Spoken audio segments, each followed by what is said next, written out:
Alright, today we'll be changing oil on a 1989 Yamaha Big Bear 350 four-wheel drive. Now, we've got your oil dipstick on your other side, your oil fill cap on your other side, but on this side we've got your drain cap on the bottom here. We've got your oil filter with 3 Allen heads. On this side, on this we've got your middle drive gear assembly. We've got your output going to the front differential, and you've got your output going to the rear.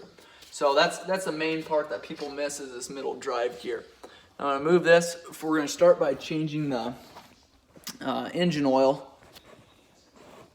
and we're going to pull this drain plug here. It's a 19 millimeter, and you're going to take that cap, and we've loosened it and drained the oil already, so it's not quite as messy. But take this cap off here, and there's a spring and a screen in behind it. So that's the order that you're going to want to be in there when you're going back together. Got your screen. You want to make sure that's all cleaned out. Take this off of here, clean all that out. A lot of times the debris, since this is the lowest point, will set in there, which is a good thing. That way it's not up in your crankcase.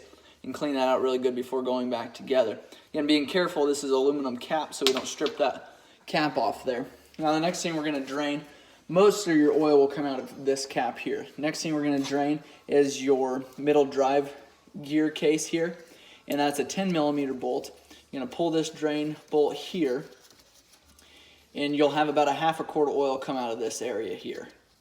So that's oil. This oil is it all runs together, and we'll mix at some point, but this oil is sitting in this area here, will not drain, since this is just as low as this is when you're sitting on when the motor's in the four-wheeler. So pull that 10 millimeter bolt there, and then we've got a 21 millimeter filler cap over here. So we'll go ahead and remove that filler cap, and we'll let those drain. Now, since we're here, I'm going to put this oil drain plug back in there. Just make sure that everything's centered. Make sure that bottom O-ring is in good condition.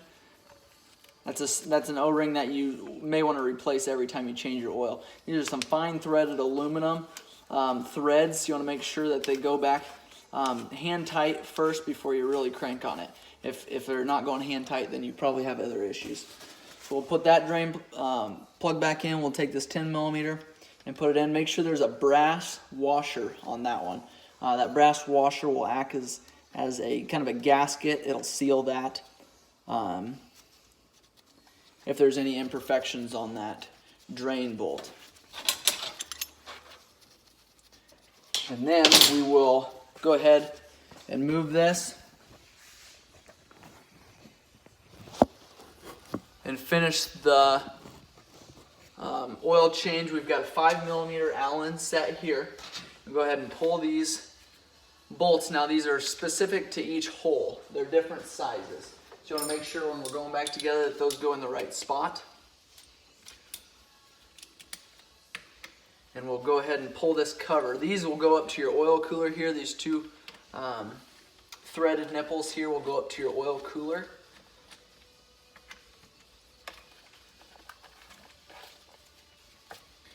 You know, make sure any O-rings or anything, make sure that you watch how they come apart so that you can put them right back in the same spot. Now there would probably be oil in this one here.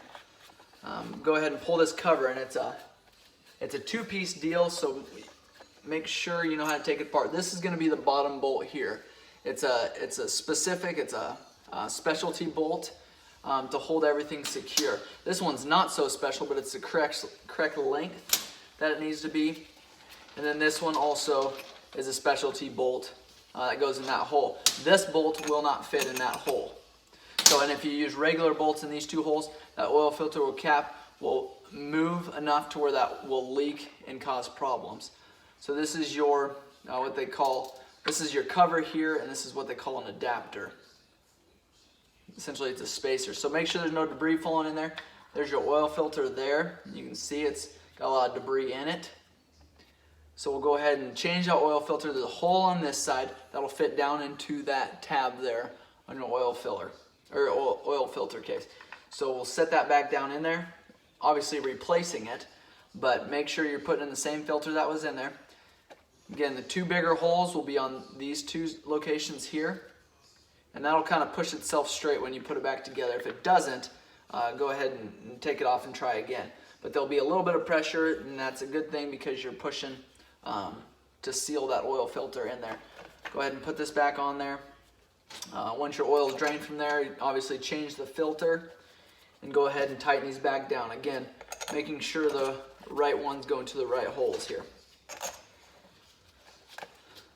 So now we'll go ahead and fill it. Now on this particular model here, it takes, if you do a complete oil change, so drain your middle gear case oil here, takes a little over a half of a quart in this spot here.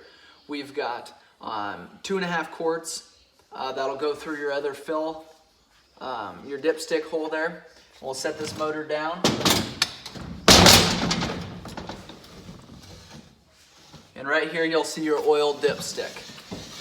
Now you want to unscrew that. You'll put half a quart in here, you'll put 2.5 quarts in here. You'll let that motor run for a little while. Now while you're letting that motor run, to check it, to make sure you're in the right spot, you'll go ahead and pull this. It's by your intake valve cover, and it's got a Phillips head on it. It's an 8mm bolt here, and it's got a brass washer. You'll go ahead and loosen this up, and it's a banjo bolt. There's a hole coming out of there, so you don't have to pull it all the way out, but you want to make sure, let it run in less than a minute. If you don't see oil, then your oil pump is not working correctly, or you don't have near enough oil in there. So you want to make sure that out of those weep holes, you get oil coming out of there just a little bit, as long as there's oil coming out of there. So if there's oil coming back out of there, you can tighten it back up. Again, this has a brass washer on it, so make sure that that's there. Go ahead and tighten it back up, and your motor's good to go. I would shut it off after about 2 minutes of running, 1 minute to 2 minutes. Just want to make sure that it heats up enough. Check your oil here. Different mechanics will do it different ways. Some will screw your dipstick in, some will just stick it in there. It's not going to make enough of a difference to really matter. What I like to do is just stick it in there, because then that is your highest point as far as being full of oil. If you screw it in, you may be 1/8 of a quart low, which isn't going to matter. But if all you do is stick it in there, let it sit there, and pull it out, then you're at the highest point possible. There's your fill line, there's your full line. So you want to make sure you're within those lines there.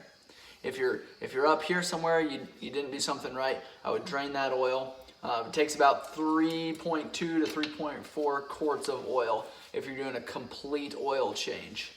Sometimes guys won't drain this middle gear case oil. I don't suggest that, because there's debris just like there would be in the engine oil for your main crankcase area.